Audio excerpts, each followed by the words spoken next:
Today on Investigate TV Plus, Legally Innocent. Just trying to advertise, show people that not everyone exercising their rights or with a firearm is a Looney Tune. A man accused of murder avoids trial for nearly a decade because doctors say he's not competent to stand trial. But the victim's mother and prosecutor believe videos posted online before his arrest prove he knows right from wrong. I want to see a jury listen and pronounce a decision. We investigate the pattern of delays keeping this case out of the hands of a jury and hear from a woman demanding justice for her son. Plus, scamming the scammer. You're going to jail if you don't pay thousands of dollars right now into this kiosk. An elderly couple duped by a text was a button push away from a financial ruin. I was just believing everything they said. We break down the convincing con and show you how a stranger turned the tables on the scammer. Then, one man's act of generosity gave a mother a second chance.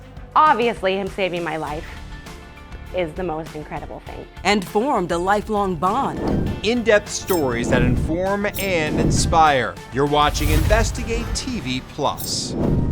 Friends say band leader Bill Haynes lived for music. He taught it to elementary school students and served as a conductor of a community band. But in 2016, just days before Christmas, the music stopped when his life came to a tragic end.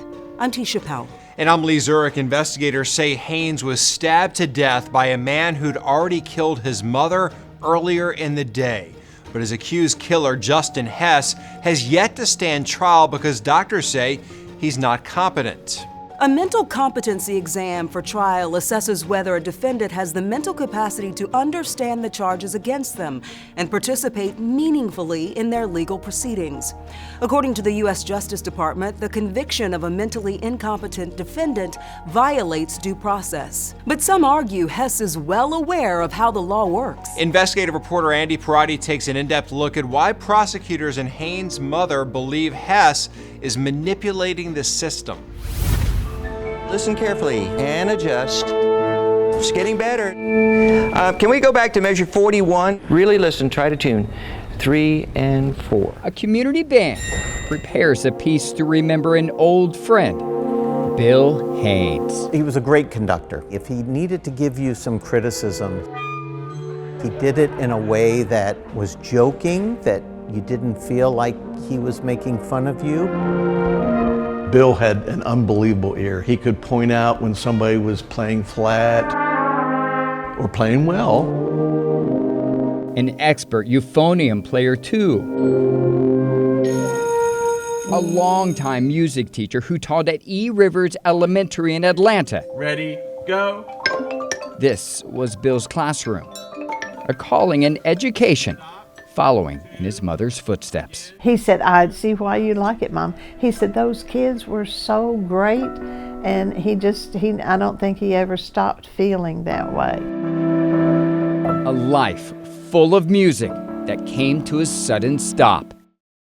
8 days before Christmas in 2016, when police say a man with a knife attacked Bill inside the Sandy Springs storage facility. His mother, Kate, learned about her son's death from a police chaplain at her Kentucky home. He said Bill was in the wrong place at the wrong time. And I just looked at him and I said, no. I said, Bill didn't go to wrong places. It was just, I can't describe it any other way than it was just horrible shock. It was just really devastating, and I think the band was in shock for a while.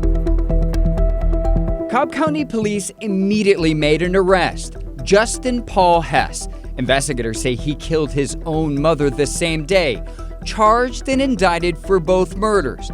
But nearly 8 years later, the 39-year-old has never been convicted of a crime, legally innocent, yet in the sheriff's custody because doctors say he's not competent to stand trial. If you've got something smart to say, it's about time you pull up a seat. These are videos of Justin posted on YouTube before his arrest. We have some tyrants around here that need some dealing with. Are you out here exercising your constitutional rights, sir? Yes, sir. In one video, you can hear Justin speak with officers after someone saw him walking with an assault rifle. He clearly articulates his gun rights and Georgia law. You're not planning on going to any grocery stores or anything of that way to do anything? No, sir. I will not be entering any private or federal businesses. Thank you, sir. Just trying to advertise, show people that not everyone exercising their rights or with a firearm is a Looney Tune. I think that's one of the most important videos in everything he did. It shows to you that he knew better. He was at the Central State Hospital. Cobb County District Attorney Flynn Brody. That he can be competent to defend himself in court. He may be gaming the system because he's smart enough to know the law, which means he's smart enough to follow the law, know right from wrong, and aid in his defense. According to county records, Justin has spent the majority of his nearly 8-year detainment not in the Cobb County Jail, but here at Georgia Regional, a state-run mental health hospital. His case never heard by a jury, in part because of delays in court-ordered evaluations performed by the Georgia Department of Behavioral Health and Developmental Disabilities to determine if he's competent to stand trial. In 2021, it took 118 days for one evaluation. Last year, it took 356 days, a pattern of delays happening across the state. Here's what gives me heartburn and keeps me up at night. This is Kevin Tanner, Commissioner of the Georgia Department of Behavioral Health and Developmental Disabilities, speaking to lawmakers about a dramatic rise in court-ordered mental health services requested for criminal defendants, a 195% increase. The agency's goal is to perform evaluations within 45 days. In some parts of the state, it averages more than 6 times that long. The numbers just don't work, so it's causing the backlog in the system. What resources do you need to fix this? I think probably the number one thing that we need is more bed capacity. Commissioner Tanner says the state typically has about 300 beds available at its mental health hospitals. The wait list is more than twice that number. Unfortunately, there's not a silver bullet, quick fix answer to this, and it's going to take time. We've got to have, obviously, more capacity in the system. After Bill's death, his best friend composed this piece in his memory, titled, "If I Should Go." This little motif at the end, gone too soon, gone too soon. Now, if that didn't make chills run down your spine. They say a good conductor keeps their musicians moving forward through a performance. For Bill's bandmates and mother, moving forward right now feels impossible. It's been too long. It's been too long for Bill's mother. I can only imagine how terrible that's been. I mean, I want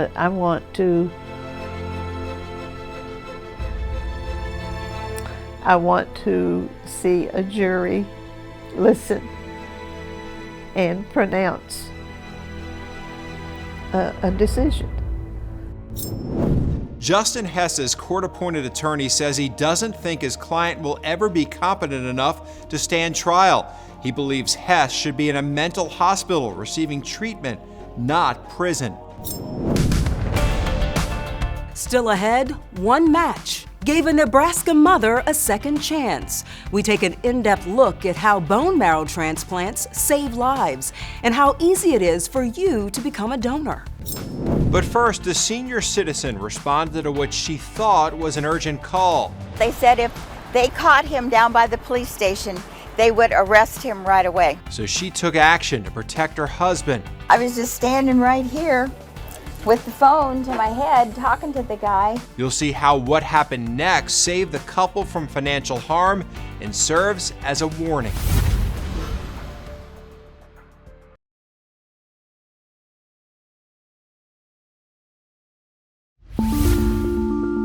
You may have noticed colorful kiosks called crypto ATMs popping up in grocery stores, gas stations, and even restaurants in your community. These ATMs are a legitimate way to convert cash into cryptocurrency, but they're also being used to steal big money from innocent victims. The FTC reports in 2023 losses to scams involving Bitcoin ATMs topped $110 million, and the agency says older people are getting roped in the most. In Nebraska, an elderly couple nearly lost thousands after responding to a text from someone posing as a U.S. Marshal. Reporter Mike McKnight walks us through the scam and shows us how a total stranger turned the tables on the con artist. I was just believing everything they said. The scam starts with an ominous call about missed federal court. Again, this is Marshal Lee, and it is urgent you contact us at your earliest convenience. It's a phony threat to arrest 75-year-old Jim Gamble that scammers took to a new level. Yeah, I thought it was real. By sending his wife Joyce a text with a phony written warrant. They sent you this warrant. Why didn't you go to a police station or the sheriff's office and see if it's real? Well, they said if they caught him down by the police station, they would arrest him right away. So the scammer instructed the couple to withdraw $9,000 cash from their bank account and head to a Bitcoin kiosk to deposit the money in a cryptocurrency ATM. I was just standing right here with the phone to my head talking to the guy. A conversation with a phony marshal that's overheard by an unidentified customer leaving the store, but I won't show his face without permission. Oh, that's a scam, 1000%. They're not the cops. The stranger takes the phone and turns the tables on the scammer. Detective Rogers, who is this? The scammer hangs up, and the Good Samaritan tells the couple the written warrant is bogus. That's not a warrant. That's not a warrant. They don't send warrants by phone. This is absolutely not legit, guys. The stranger stopped the scam in the nick of time. Yeah, just that close. All she had to do was push one more button on this machine and it would have been gone. Yeah. That's how close it was. Too close for Sheriff Aaron Hansen, who hears from the store owner that he now realizes others haven't been so lucky. And they'll be standing in front of here, and I just thought everybody was sad putting their money away. I didn't know they were being scammed. And they'll be crying when they put money in here, and I don't question it because it's not. Let me tell you why they're crying. Because someone's on the other end of the phone saying, you're going to jail if you don't pay thousands of dollars right now into this kiosk. The Bitcoin ATM belongs to a third-party company, which gave the store owner the okay for a scam warning sticker to be placed by the sheriff. Also, there are alert cards that can be handed out to seniors seen at the kiosk. Fortunately, the Gambles had an unidentified stranger who warned them. None of this looks legit. None of this. That Good Samaritan save caught on that security camera, and at the end you can see the senior citizen couple are very glad that stranger saved them from losing $9,000. Joyce gives a thank you hug, but in the emotional moments of relief, she didn't get a last name for the life savings lifesaver. Bless his heart for being here at the right time and at the right place. And I would love to be able to thank him again personally. After encouragement from the sheriff, the Omaha City Council passed an ordinance requiring scam warning stickers on crypto kiosks and will fine a store owner who doesn't post one. How fortunate were those people to have that Good Samaritan walk by in the nick of time? One button they could have pushed and the money would have been gone. And how about the owner saying he's seen people crying there and everything? Never send anything Bitcoin to any law enforcement agency. Definitely not. All right, to avoid getting scammed, never click on links or respond directly to unexpected calls, messages, or computer pop-ups. Be sure to slow down. Scammers want to rush you. Don't believe anyone who says you need to use a Bitcoin ATM, buy gift cards, or move money to fix a problem. No cell phones, no tablets, no problem. Still to come, we check out a program inspiring kids to take a hands-on approach to appreciating the outdoors. But first, a perfect match. We explore how a woman with a life-threatening blood disease was given a second chance thanks to a stranger who lived more than a continent away.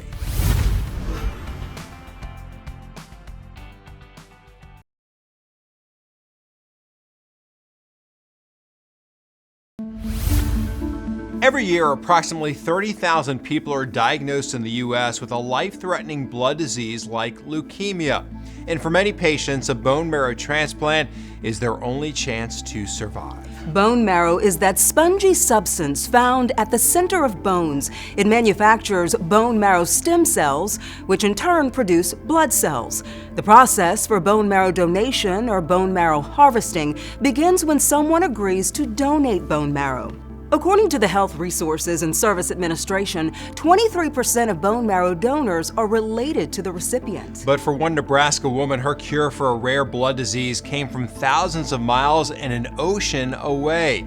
Reporter Taryn Vanderford has the story of strength, love, and an everlasting bond. They say laughter is the best medicine.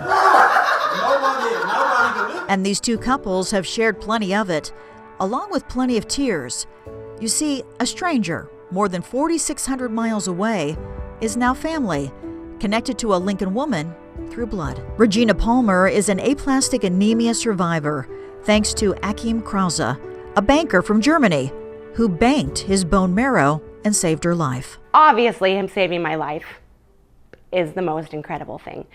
That he turned out to be the person that he is and that his family are the people that they are is huge bonus points. Aplastic anemia is a rare but serious blood condition that occurs when your bone marrow cannot make enough new blood cells for your body to work normally.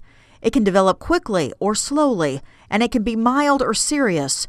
For Regina, it was serious. So 2008 was when the first diagnosis was. At that time, doing a bone marrow transplant was most successful if you did it within your own family. 5 of my siblings matched each other, and I'm a different type, and then my older brother is a different type. So we decided not to go the transplant route because doing an unrelated donor at that time was too risky. Fast forward to 2018, the day before Thanksgiving. She was feeling tired and weak again. They drew blood work again, and it was back. Her doctor sent her to the Buffett Cancer Center in Omaha for further treatment. It was recommended that a transplant needed to happen. They went to the registry, the National Bone Marrow Registry. No one within the United States was a match. Doctors decided to go international, and 3 people were preliminary matches. But the first 2 came back, not a complete match. And so at that point, we were all starting to get a little worried. I was living off of transfusions. I was getting a blood transfusion at that point roughly every 3 days. Thankfully, the final person on the international registry was a match. That was Achim. And after a few years, Regina could finally learn more. She emailed her donor. Seeing his name come across in my email as a response was a lot of emotions that came over me. When we went to Germany to his home, in the village of Heidenbach, that was my very first time hearing his voice, seeing his face. Again, another very emotional moment. She told me, be cool, nothing. I was only a TV interview for you. Oh, I had a good sleep. And Regina, a hairstylist, made sure he was ready. I have a fresh haircut from Regina. Yes! A casual time for 2 families to spend together, expressing gratitude for a life saved and a new family formed through a selfless act. We feel that it's only the match of our blood, it's a match of our families. The National Marrow Donor Program, formerly known as Be the Match, is one of the resources for finding bone marrow donors. To become one, all you have to do is request a free kit and swab the inside of your cheek. NMDP prefers donors between the ages of 18 and 44 because younger donors are more likely to lead to successful transplants. You can remain on the registry until you're 61 unless you choose to leave earlier. To find out more information about bone marrow donation, go to nmdp.org. Up next, It's Only Natural. We tag along with a program that could be the solution to convincing kids to break free of the digital world.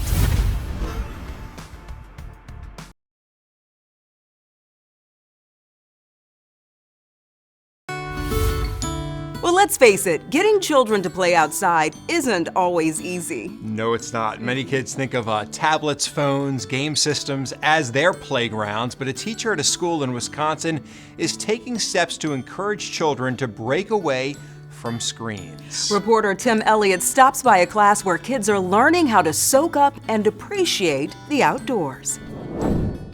I think we'll get started. Susie Grinrod is great with kids. Hi Hazel. Hi Allie. Hi Scarlett. Once a week, she sings. Who came to Wonderbugs? Who is here today? And strums her guitar. Everybody stamp your feet. Harper's here today. She's teaching toddlers about the beauty of nature at the Aldo Leopold Center in Monona. So, anybody have any guesses what we might be learning about today? The program is called Wonderbugs. We're going to learn today about something called soil. The goal is to get kids to appreciate Mother Nature from an early age. It's wonderful. I've worked with young kids for a long time now. After gathering for a quick lesson, are we all ready to go on a hike? It's time to explore.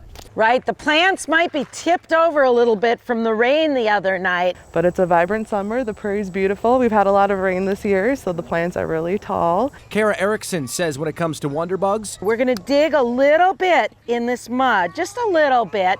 The cuteness factor is pretty high. I would have to say it is off the charts, for sure. And the parents, like Kendall Meekma, love it too. So I have my daughter Nolan and my son Miles. She is 2.5 and he's 2 weeks old. Her daughter Nolan just can't get enough. Just to learn more about nature, how to respect it, and learn more about animals and get some structure too, but also having fun. I didn't wear the right shoes today. For Grinrod, this is her happy place. I love it. I don't know. I go home and tell my husband, I still have the magic. I still have the magic touch. And for these Wonderbugs, there's not a cell phone or iPad in sight. And check out the raccoon tracks in the mud here. It's a place where kids can be kids. I really, really just love the families so much. I love seeing the families be outside and exploring together. And that's it for us on Investigate TV Plus. I'm Lee Zurich. And I'm Tisha Powell. Thanks for watching.